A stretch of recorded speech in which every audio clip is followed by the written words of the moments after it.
So hello everyone, welcome back to my channel और मेरा नाम है Geeta. So guys it's day 2 out of 100 challenge का। एंड गाइज माय मुनक्का ऑर्डर फाइनली अराइव्ड। मुझे मुनक्का बहुत ही ज़्यादा पसंद है, लेकिन guys while I was ordering I check the reviews and let's say the review were not giving me confidence, क्योंकि उसमें लिखा हुआ था कि ये मुनक्का अच्छे नहीं है।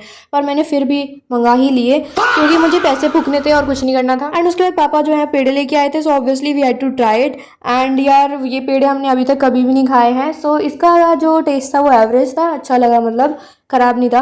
एंड उसके बाद mom call me to show me something in guava and मुझे लगा कि भाई उसमें कुछ इंसेक्ट होगा, ये दिखा रही होंगी mummy, but she was literally showing me how sweet the guava was. So it was quite funny for me. और उसके बाद मम्मी मेरे को अपने हाथों से खिला रही थी ज़बरदस्ती। एंड उसके बाद हम लोग पास्ता बनाने चले गए। मेरी बहन ने सोचा कि हम पास्ता बनाएंगे। And before we continue, can someone please explain to me कि यार जो ये पास्ता है इसका नाम पास्ता ना हो के मैक्रोनी होना चाहिए था, और जो मैक्रोनी है उसका नाम मैक्रोनी ना हो के पास्ता होना चाहिए था, क्योंकि मैक्रोनी टेढ़ी मेढ़ी है तो उसका नाम पास्ता क्यों है, वो सिंपल अलग ही सा। लेवल का बंदा था। और उसके बाद मैं थोड़ा बहुत काम करने का ढोंग कर रही थी वैसे, क्योंकि जब पास्ता बन जाएगा तो उसमें क्रेडिट मेरे को भी चाहिए अपना। तो बस नमक और मसालदानी का डिब्बा दे रही थी, जैसे बहुत बड़ा काम कर रही हूँ मैं।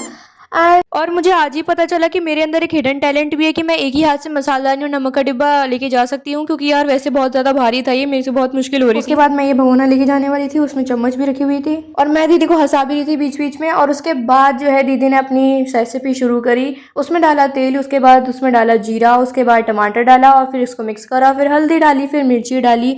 एंड उसके बाद वो मिक्स कर रही थी, फिर उनको याद आया कि नमक तो डाला ही नहीं है, तो उन्होंने फिर नमक डाला और हाँ हींग भी डाली थी। उसके बाद उन्होंने उसमें डाल दी है पास्ता और फिर इसको अच्छे से मिक्स कर लेंगी और फिर इसमें डाल देंगी पानी। सो गाइस हमारे घर पे ऐसे ही बनाते हैं। एंड दीदी दोनों तरीके से बनाती है, मतलब ऐसे भी बनाती हैं जो आप देख रहे हो, और एक तरीका दूसरा है जिसमें वो बॉईल करती हैं। एंड उसके बाद पास्ता बन के रेडी हो गए थे, तो मैंने टेस्ट करा एंड भाई literally it tested like boiled pasta. No spicy, no flavour, nothing, कुछ भी नहीं था भाई। सो उसके बाद फिर मैंने अपनी तरफ से स्वाद अनुसार नमक डाला और उसके बाद फिर थोड़ा अच्छा लगने लगा, मतलब pasta was finally good. And आज के लिए बस इतना ही, तब तक के लिए बाय बाय, थैंक यू।